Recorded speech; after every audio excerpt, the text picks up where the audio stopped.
What's the secret sauce in getting a person to learn that their unconscious behavior is really the truth? Because a lot of us live in a false self.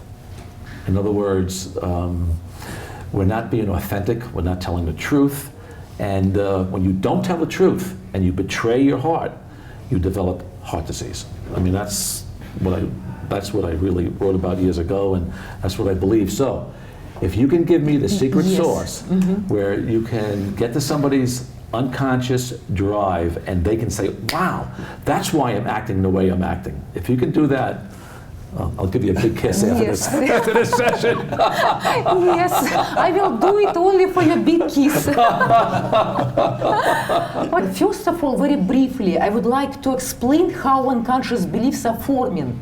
As an example, I had a client and she had extreme anxiety in social situations, as an example.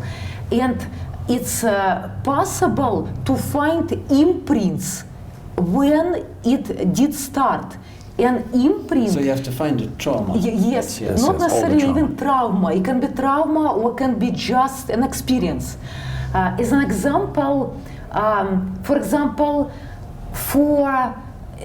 an imprint, it's can be trauma or can be just a memory, significant moment when major unconscious beliefs are forming. And for her, it was a memory, and she did not remember it consciously. There is actually a process in very advanced NLP to recall that memory. And she recalled a memory when her mother was yelling at her first time. And as a 2 years old, you don't know. You're not like a little psychologist. Oh, gee, what beliefs I'm forming. It does not work this way. At this moment, her mother was yelling at her, and unconsciously, she had a sense, my mother does not love me.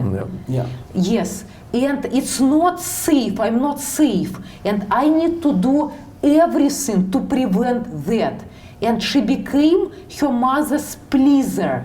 No matter what, she needs to please mother that it won't repeat again. Later in life, she became people pleaser. And her schedule was full. She could not say no.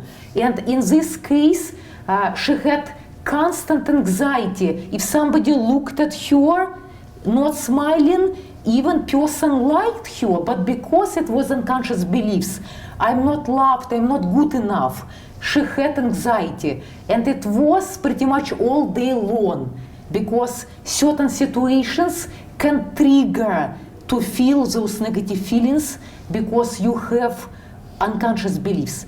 And it's possible to find those imprints, and imprints can be very early. I had an experience even several months old.